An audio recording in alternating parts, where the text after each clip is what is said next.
السلام عليكم ورحمة الله وبركاته. ازيكم يا حلوين؟ عاملين ايه؟ تعالوا بقى النهاردة اوريكم انا اشتريت ايه للمطبخ بتاعي. دي المشتريات بتاعتي اللي انا جبتها النهاردة.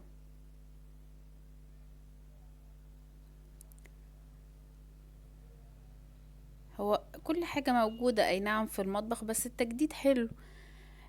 الواحد بيزهق من الحاجات اللي عنده فبيقول بيجدد بقى، والحاجات اللي ناقصاه بيجيبها بالمرة. دي اول حاجة معايا جبتها، الصينية للفرن، الكيكة، اي حاجة. عجبني بس شكل ميكي فيها، فعايزة اشوف هتطبع بقى في الكيكة اللي هعملها ولا لا. اكيد هجربها معاكم مرة ان شاء الله. دي بقى جبتها بكام؟ بصوا مكتوب عليها السعر اهو، 45 جنيه.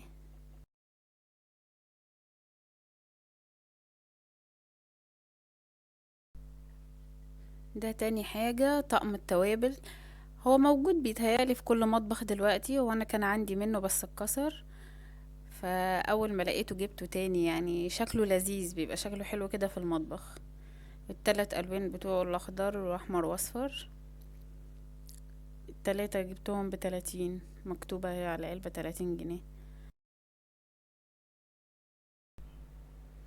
فمش عارفة بقى الأسعار اللي أنا هقولكوا عليها دي ايه نظامها، يعني حلوة ولا غالية؟ بكتبولي في الكومنتات. ده تالت حاجة جبته، شفشق المية أو عصير، واحنا داخلين على رمضان وكل سنة وانتوا طيبين. فهينفع يعني، شكله لذيذ ولونه حلو، عجبني. بصوا هنفتحه كده مع بعض.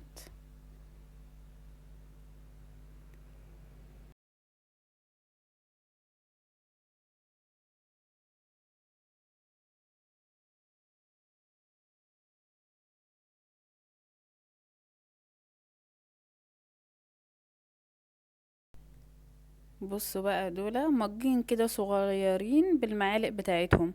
عجبني شكلهم لذيذ قوي وبسيطة. شكلهم بسيط خالص، فانا قلت اجيب العلبة على بعضها، يعني الاتنين كده مع بعض لولادي، عشان ما يتخنقوش بقى انتي جبتيله هو وما جبتليش. فيبقوا الاتنين زي بعض بالمعالق بتاعتهم. خليكوا شاهدين اهو، انا جايبه لهم الاتنين زي بعض.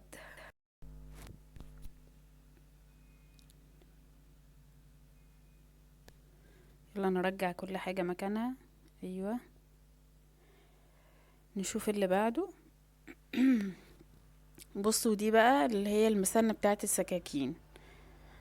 طبعا انتي عارف أزمة السكاكين في المطبخ، لما بتبقى تلمة كده ما بتقطعش معاكي حلو. فقلت اجرب دي اشوف ايه نظامها، انا اول مرة بصراحة اشوفها يعني، وما اعرفش ايه نظامها او تشتغل ازاي. بس اهو هنجربها مع بعض. معرفش، هو مرسوم عليها فوق كده مقص. معرفش السكينة. بصوا محتاجة برضو حجارة، وانا مش معايا حجارة دلوقتي. بس اكيد هجربها ان شاء الله معاكم في مرة. شكلها حلو، ويا رب يعني تسن السكاكين حلو برضو. طبعا مش عارفة احطها مكانها زي ما كانت محطوطة. اركن على جنب. نشوف اللي بعده. ودول السكاكين، 3 سكاكين مع بعض. ومقشرة البطاطس التلاتة مع بعض ب85 جنيه. بيبقوا سيراميك ونوعهم نضيف وحلوين يعني. شوف اللي بعده.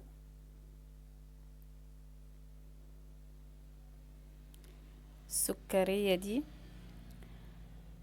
بصوا شكلها لطيف، شكلها حلو.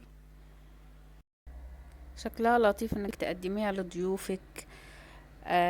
احنا عارفين اكتر حاجة بتتكسر في البيت هي السكريات الازاز دي. فلقيتها رخيصة ب15 جنيه فجبتها، يعني مش حاجة. دي دلوقتي الطبق اللي هو طبق التسالي، ما كانش عندي فجبته. شكله حلو ولونه جميل.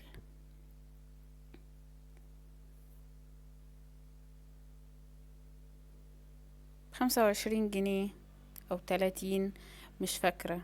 هبقى اشوف لكم يعني. بصوا دي الفرشة اللي بنغسل بيها البوتاجاز. انا في ناس كتيرة قالوا لي عليها، بس انا ما جبتهاش قبل كده فجبتها اجربها. هما 3 فرش كده مع بعض. التلاتة مع بعض ب25 جنيه. فتنضفي بقى الحوامل بتاعة البوتاجاز وعيون البوتاجاز. ده طقم توزيع خشب التلاتة كده مع بعض. انا كان عندي بس اللي اتكسر واللي اتحرق، فجبت دول بدلهم يعني. جبتهم ب15 جنيه. دي طبعا اللي هي فتاحة البيبسي، طبعا محدش بيجيب البيبسي ده دلوقتي، بس انا عجبني شكلها فجبتها احطها على التلاجة. بصوا ادي المغناطيس بتاعها، وهحطها على التلاجة واوريها لكم، شكلها حلو قوي.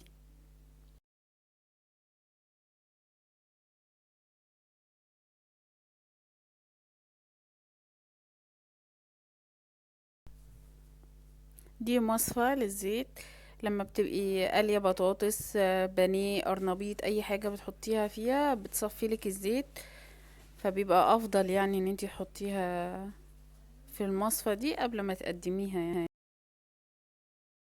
المصفى دي جايباها ب45. وبعد كده معانا ده حبل الغسيل ب10 جنيه.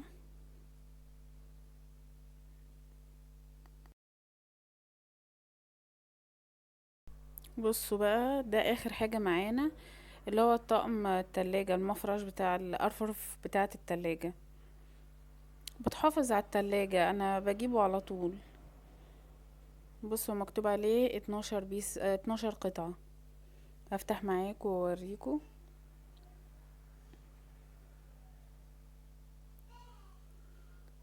بتحافظ لك على الرف وبيقعد نضيف، ودي بتغسليها، فانا بحب بصراحة استخدمه كتير.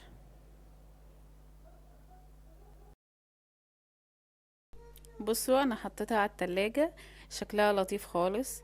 دي كانت مشترياتي للمطبخ. ما تنسوش بقى اشتراك في القناة، وقولولي رأيكم في الكومنتات تحت.